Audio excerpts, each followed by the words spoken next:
versículos 5 a 9.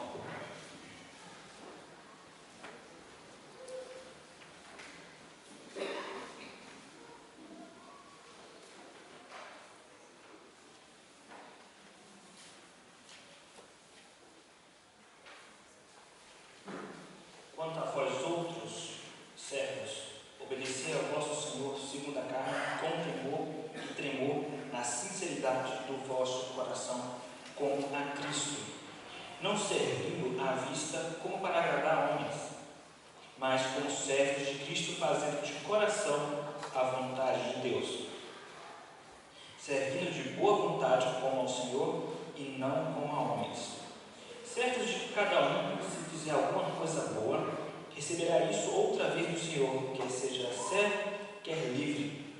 E vós, senhores, de igual modo procedei para com eles, deixando as ameaças, sabendo que o Senhor, tanto deles como vosso, está nos céus, e que para com ele não há acepção de pessoa. Peça para que Deus fale ao seu coração. Senhor nosso Deus, nós queremos te pedir que o teu Espírito Santo venha alimentar nossas almas, nos exortar, nos corrigir, porque a tua palavra diz que a palavra de Deus é espada e ela é útil para toda boa obra, para corrigir, para exortar. Que o Senhor nos exorte, nos corrija, que o Senhor fale profundamente em nossos corações, Pai. Em nome de Jesus, derrama o teu poder e tua graça nesta noite, para a honra e glória do teu nome, em nome de Jesus. Amém.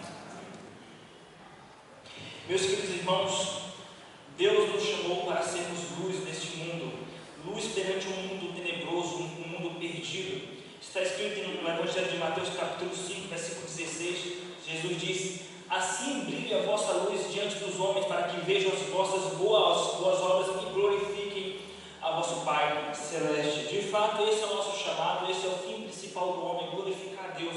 Como diz a primeira pergunta do Catecismo Maior de Westminster, qual é o fim principal do homem? Ou seja, qual o objetivo pelo qual Deus criou o homem? Glorificar a Deus e desfrutar da sua presença eternamente. E uma maneira de nós glorificarmos a Deus é com as nossas boas obras. E de fato, se nós nascemos de novo, se nós somos crentes de verdade, se tivermos um encontro com Cristo, nós devemos dar bom testemunho do Senhor aonde nós estivermos, porque aonde nós estamos, meus queridos irmãos, nós somos representantes de Cristo. Aonde você estiver, você está representando Cristo, seja na vizinhança, seja na família, seja no trabalho. Então, sobre nossos ombros pesa essa grande responsabilidade de ser um despenseiro de Cristo, de ser uma testemunha viva de Cristo, de ser aquele que representa Cristo aqui na terra. Agora nós devemos entender, meus irmãos, que ser uma testemunha viva de Cristo dentro da igreja é muito fácil. Nós darmos bom testemunho, ter um bom comportamento dentro da igreja é fácil. Mas dois lugares são lugares desafiadores para que o crente venha dar bom testemunho. Esse lugar é a família, é a casa. É muito difícil nós sermos crentes em casa. É muito difícil sermos bons pais, bons filhos, uma boa esposa, um bom marido em casa. Por isso que nesse capítulo, Paulo vem colocar esses dois ambientes, que são os ambientes mais desafiadores para nós darmos bons testemunhos. A família, onde nós já tratamos sobre isso, e um outro ambiente que é muito difícil sermos crentes também é no ambiente do trabalho. Porque muitas vezes, meus irmãos, o ambiente do trabalho é um ambiente onde há muito peso espiritual, muita concorrência, às vezes maldade, colegas que agem com maldade tentando puxar o seu tapete, ou às vezes patrões que são abusivos, que abusam da sua autoridade, humilham o funcionário, ou às vezes também funcionários que são displicentes. De fato, o ambiente do trabalho não é um ambiente fácil de nós demonstrarmos ser crentes. Mas se nós quisermos ser crentes cheios do Espírito Santo, nós devemos também dar bom testemunho de Cristo no ambiente do trabalho. Nesse sentido, meus irmãos, nós iremos ter como tema de hoje as atitudes necessárias para sermos profissionais cheios do Espírito Santo. As atitudes necessárias para sermos profissionais cheios do Espírito Santo. Nós devemos nos lembrar, meus irmãos, que o capítulo 5 e 6 tem como contexto, tem como ponto central o fato de que Paulo está nos exortando a sermos cheios do Espírito Santo. Ele começa esse discurso no versículo 18: sede cheios do Espírito Santo. Ele diz: como? Como? Versículo número 19: entoando louvores a Deus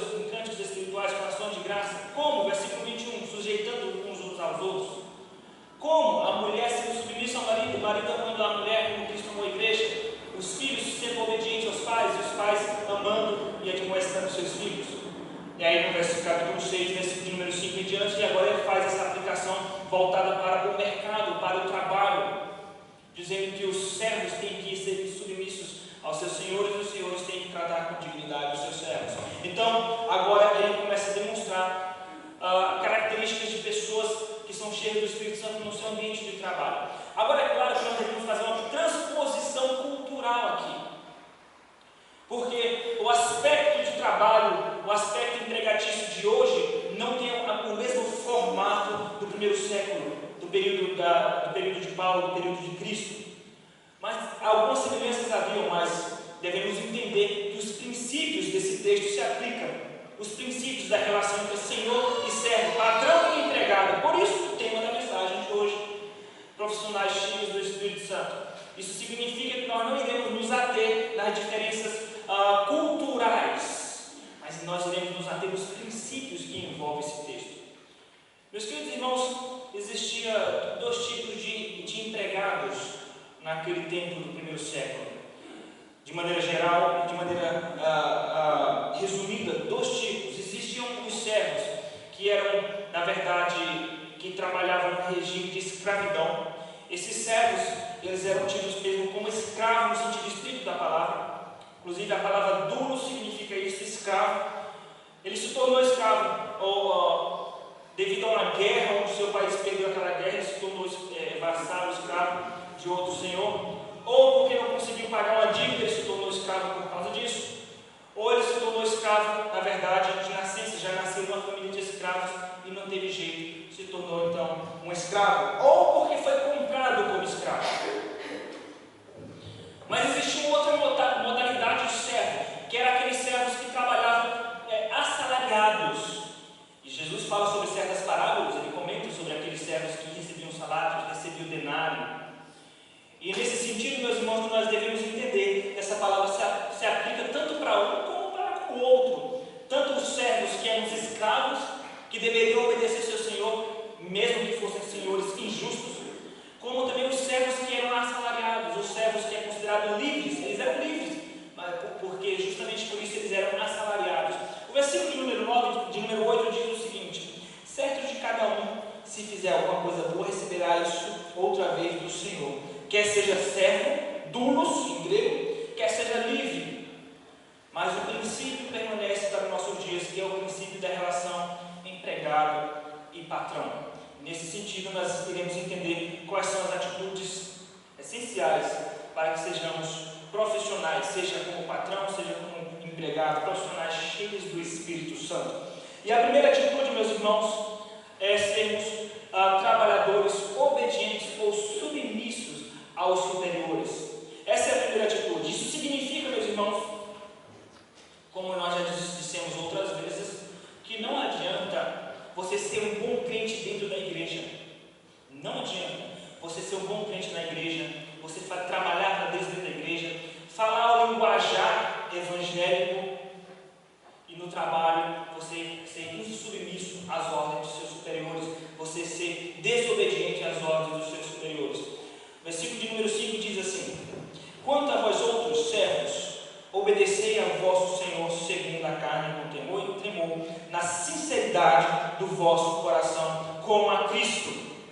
Como eu disse, meus irmãos, nós não iremos nos ater aos aspectos culturais, porque nós devemos fazer a devida transposição, no sentido de permanecer esses princípios da relação entre servos e Senhor, hoje com a conjectura, com o formato de funcionários e patrões, ou, para os mais modernos, colaboradores, não é? Os colaboradores e a empresa, né? Ou os patrões de fato. Então, a primeira atitude é a obediência, e uma obediência, meus irmãos, fiel, considerando como obediência a Deus. Parece óbvio que o crente ele é obediente a seu patrão, mas não é tão óbvio assim, meus irmãos. Meus irmãos, hoje nós temos uma geração de crentes que dão muito mau testemunho nas empresas onde trabalham, dão bastante testemunho ruim do seu caráter cristão. E o nosso desafio é sermos obedientes para trazer um bom testemunho. E essa obediência, meus irmãos, em primeiro lugar, ela é uma obediência segundo a carne. E o que significa uma obediência segundo a carne? significa que nós devemos respeitar os padrões humanos, os princípios, as leis estabelecidas pelo homem. Versículo 5 diz: quanto a vós outros servos, obedecei ao vosso Senhor segundo a carne. Essa expressão kata, em grego, segundo, de acordo, kata sak significa de acordo com o padrão de humanidade, no sentido de respeitando os princípios e as leis humanas, a não ser que seja uma lei que te desafia a desobedecer a Deus. Quando o seu chefe, por exemplo, quer te obrigar a você desobedecer a Deus. Quando o seu chefe diz: olha, se alguém me ligar, diga que eu não estou aqui. Ah, pastor, não vou perder o emprego por causa de uma mentirinha, não é? Não vou deixar. Meus irmãos, nós temos que ser fiéis, antes de ser fiéis aos homens, devemos ser fiéis a Deus. Agora, quando o seu patrão, a sua empresa, traz sobre você um regime, exigências que não ofendem a Bíblia, que não ofendem a Deus, são padrões segundo a carne, segundo as leis humanas, nós devemos nos submeter e sermos obedientes. Mas pastor, e se eles exagerarem em suas exigências? Nós devemos tomar como exemplo, meus irmãos, por exemplo, o caso de José. José passou 12 anos como escravo. Nesse período de 12 anos como escravo, ele trabalhou como mordomo. E não ficou reclamando do seu trabalho. Mas ele trabalhou ali calado, fazendo o melhor para Deus, sendo obediente. E Deus foi honrando José. Respeitando os padrões humanos, respeitando as leis humanas. Tem que ser uma obediência cristocêntrica, no sentido de ser centrada em Cristo Jesus, no sentido de obedecer aos homens, como se estivesse obedecendo a Deus, a Cristo. Versículo 5 diz, fala algo sobre isso, versículo 5 até o versículo 7. Quanto a vós outros servos, obedecei ao vosso Senhor segundo a carne, com temor e tremor, na sinceridade do vosso coração, como a Cristo, não servindo à vista como para agradar a homens, mas como servos de Cristo, fazendo de coração a vontade de Deus. Versículo 7, servindo de boa vontade, como ao Senhor, não como a homens. Isso significa que aquilo que o patrão ou a empresa colocar em suas mãos para você fazer, onde você está trabalhando, você tem que fazer como se estivesse fazendo para Deus, para Cristo. Isso significa que você tem que fazer sem reclamar, sem murmurar e de boa vontade, mesmo que seja algo cansativo, mesmo que seja algo que você considere injusto. Ele está pedindo mais coisas para mim do que para o meu colega, sendo que o meu colega acabou de chegar, ele já está usufruindo de luxos, mordomias, e ele está exigindo isso mais de mim, que sou fiel, chego no horário, enquanto o meu colega é irresponsável e meu patrão privilegia ele. Você tem que fazer o seu melhor, como se estivesse fazendo para Cristo, independente se você se acha ou se sente injustiçado ou não. Está escrito em Colossenses capítulo 3, versículo de número 23. No mesmo contexto que Paulo fala sobre a relação servos e Senhor, Paulo diz: tudo que fizeres, fazer de todo o coração, como para Cristo e não para homens. Então, tudo aquilo que colocarem diante de você, nas tuas mãos para fazer, faça como se estivesse fazendo para Deus, para Cristo, nesse sentido, fazer com honestidade. Versículos 5 e 6. Quanto a vós outros servos, obedecei o vosso Senhor, segundo a carne, com temor e tremor, na sinceridade do vosso coração. Essa palavra sinceridade significa na simplicidade do vosso coração. Versículo 6. Não servindo à vista como para agradar a homens, mas como servos de Cristo. Não servindo à vista. Deus já sabe que a tendência natural da natureza humana é a tendência da irresponsabilidade. Ou seja, muitas pessoas, meus irmãos, muitos crentes, dão bom testemunho enquanto estão sob a vista dos seus patrões. Quando o patrão sai, ou quando não tem ninguém olhando, ele deixa de fazer os seus afazeres para ficar no WhatsApp, ficar no Facebook. Quando percebe que o patrão está chegando, ele guarda o celular e volta a fingir que está trabalhando. Isso é o mínimo. Existem crentes que dão mau testemunho a ponto de cometer corrupção, atos de corrupção na empresa. Eu já vi casos de crentes que cometem roubo na empresa. Casos de crentes que puxam o tapete do seu colega. Eu vi casos de oficiais da igreja, às vezes até diáconos, que na sua empresa dão mau testemunho a ponto de perseguir outros, puxar o tapete de outros.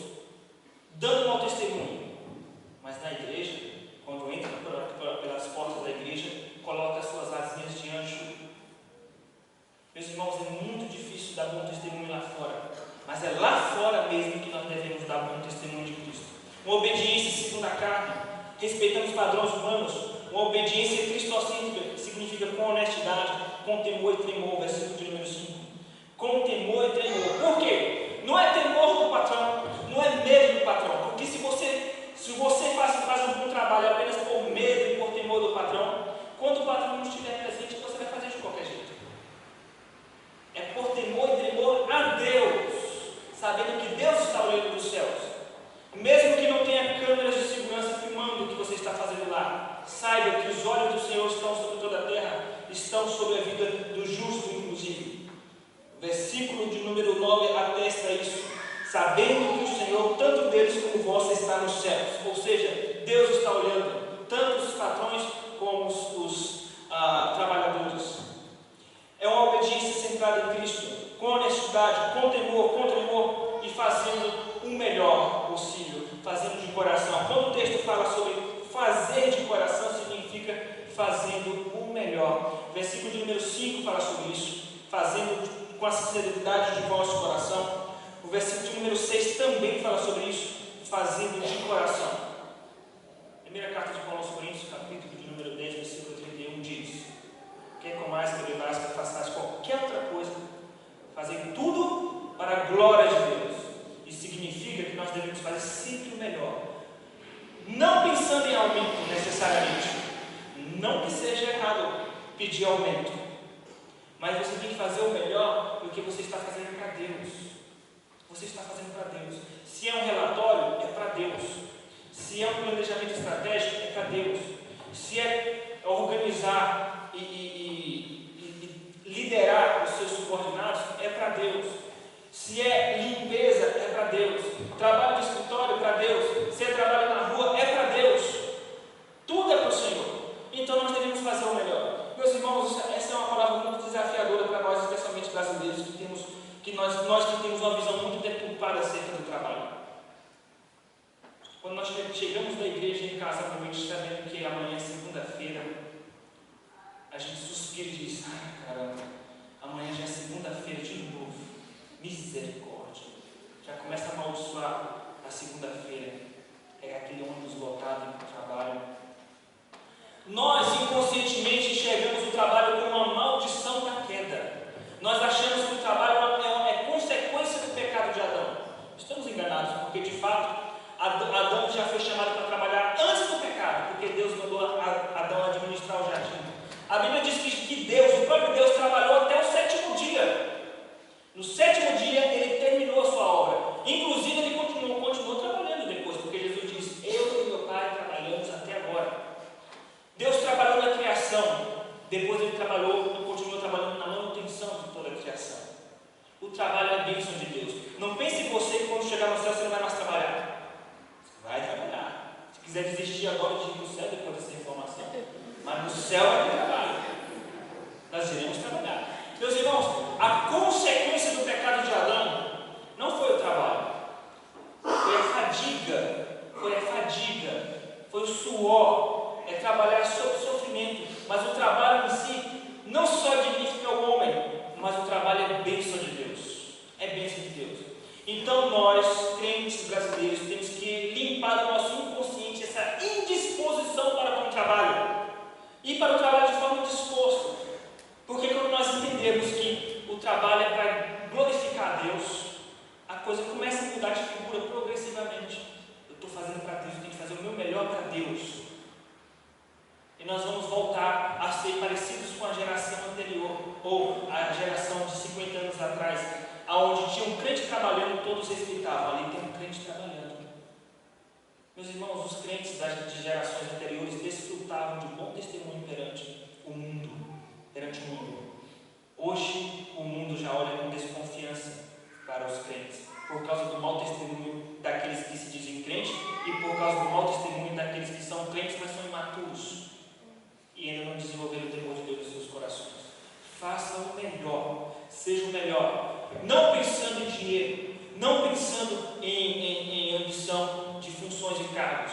Faça o melhor para Deus, porque o dinheiro será consequência, porque aumentar os degraus de função na sua empresa será consequência.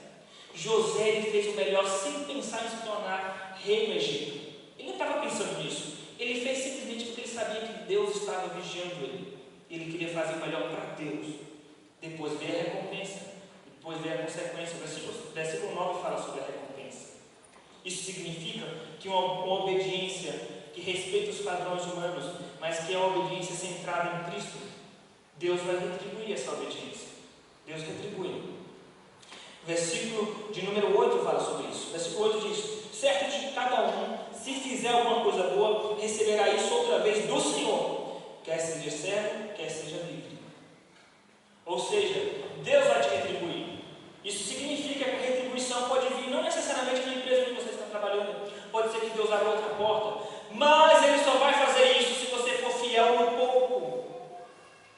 Não adianta fazer a campanha do cajado de Jacó, não adianta fazer a campanha de fulano de tal, para Deus abrir portas, para Deus fazer você crescer. Não adianta. Você tem que ser fiel no pouco. Obviamente, a aplicação direta desse texto que Jesus falou está falando mais especificamente das bênçãos escatológicas da vida de Cristo. No entanto, o princípio permanece no sentido de que quando você é fiel naquilo que Deus te colocou, naturalmente, de acordo com os bons testemunhos do Antigo Testamento, as bênçãos vão vir. E quando eu falo de bênção, quando eu falo de prosperidade, eu estou falando de enriquecimento. Eu estou falando de viver uma vida tranquila e justa, que é o que Deus quer nas nossas vidas. Está descrito isso na primeira carta de Paulo a Timóteo, capítulo 2, versículo de número 1 e 2, que Deus deseja que nós vivamos uma vida tranquila e justa. Bênçãos materiais serão só consequências, porque Deus não nega que Ele pode nos abençoar materialmente, porque Jesus disse que essas coisas virão como consequência. Ele diz isso: não andeis ansiosos de coisa alguma, buscar em primeiro lugar o reino de Deus, e as outras coisas Ele disse que Ele vai acrescentar, desde que você não seja um idólatra, que idolatra o dinheiro, que idolatra cargos, que passa por cima dos outros para subir de cargo. Você adora a Deus e você estava fazendo o seu melhor para Deus, as outras coisas serão acrescentadas. Meus irmãos, para nós sermos profissionais cheios do Espírito Santo, e Deus quer que nós sejamos cheios do Espírito Santo, devemos, em primeiro lugar, sermos obedientes. Uma obediência cristocêntrica, centrada em Cristo, como se você estivesse fazendo para Cristo. Em segundo lugar, a segunda atitude para sermos profissionais cheios do Espírito Santo é sendo patrões bondosos, ou sendo chefes bondosos. E quando ele fala aqui do Senhor, existem vários tipos de senhores, vários níveis de senhores, várias posições e categorias de senhores. Existe o gerente, existe o coordenador, existe o dono da empresa e por aí vai. Talvez você seja as duas coisas. Talvez você esteja aqui hoje à noite, você é um empregado, um funcionário, mas existem subordinados que você lidera. Então você ao mesmo tempo é um servo e um senhor. Deus tem uma palavra para falar para ambos. Que tipo de senhor nós devemos ser para sermos senhores ou patrões cheios do Espírito Santo?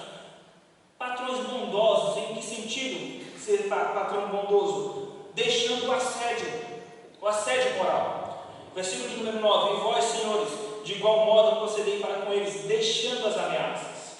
Ameaças aqui, meus irmãos, é um tipo de assédio moral, de desrespeito, de falta de amor ao próximo. Ou seja, ele é meu funcionário, eu mando e desmando. Se você não fizer do jeito que eu estou falando, com toda a arrogância, mesmo assim, se você não fizer, você vai ser demitido.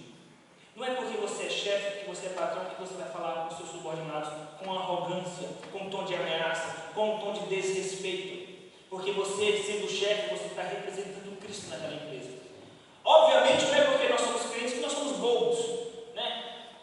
Chefe, eu posso sair hoje 2 horas mais cedo, né? Para quê? Não, porque tem um futebolzinho com meus colegas. Não. Vai. Meus irmãos, não é porque nós somos crentes que devemos ser bobos. Não é nesse sentido que o texto está falando. É no sentido de desrespeitar os seus subordinados, deixando as ameaças. E quando Paulo fala sobre deixar as ameaças, parece que o sentido é de algo que já está sendo praticado. Por isso que ele tem que deixar de fazer, porque é natural dos senhores as ameaças, o assédio, deixando as ameaças. Meus irmãos, essa bondade vindo os patrões chefes têm que ser bondosos, lembrando que ambos, tanto os chefes como os subordinados, nós temos um chefe maior, temos um Senhor que é o nosso Deus, que é Cristo Jesus, que está nos céus. Isso significa que o motivo, a razão pelo qual o chefe tem que ser um chefe bondoso, quando eu digo bondoso não é bobo, tá? Mas significa não agindo de uma forma desrespeitosa, abusiva. O motivo é porque Deus é o nosso Senhor, e Senhor de ambos, e está nos céus, vendo o trabalho de ambos. Versículo de número 9. Isso, quando o texto fala que Ele está no céu, significa que Ele está acima de todos. Versículo 9 diz: e vós, senhores, de igual modo procedei para com eles, deixando as ameaças, sabendo que o Senhor, tanto deles como o vosso, está nos céus. Ou seja, você é chefe, você é líder da sua empresa, ou talvez você seja dono da sua empresa e tem subordinados que você cuida, que você lidera. Saiba que tem um Deus acima de você. Saiba que existe um Senhor, que é o Senhor dos senhores, que está nos céus. E quando o texto fala que Ele está no céu, significa que Ele está acima de todos. E significa também que Ele vê tudo. Que Ele vê tudo. Porque, meus irmãos, a tendência natural dos patrões, a tendência é, às vezes, serem abusivos para com seus subordinados. Por quê? Porque o patrão sabe que o subordinado precisa daquele emprego. Que isso não aconteça conosco, os crentes, mas que possamos fazer o melhor do testemunho para a glória de Deus, sabendo que Deus vai retribuir tanto ao mau funcionário como ao patrão abusivo. Deus vai retribuir com justiça. Versículo 9 fala sobre isso. Ele diz: e vós, senhores, de igual modo procedei para com eles, deixando as ameaças, sabendo que o Senhor, tanto deles como vós, está nos céus, e que para com Ele não há acepção de pessoas. Ou seja, Ele vai retribuir cada um segundo as suas obras, como está escrito em Romanos capítulo 2, versículo de número 5. Ele retribuirá cada um segundo as suas obras. Se quisermos ser cheios do Espírito Santo, não basta vir para a vigília de oração, não basta ser professor de escola dominical, não basta ser um músico na igreja. Se você quiser ser cheio do Espírito Santo, comece na empresa, dando bom testemunho como funcionário, ou como chefe, como patrão. As atitudes necessárias, meus irmãos, para sermos profissionais cheios do Espírito Santo, sendo trabalhadores obedientes, sendo patrões bondosos, representando Cristo aqui na terra. Que Deus assim nos abençoe.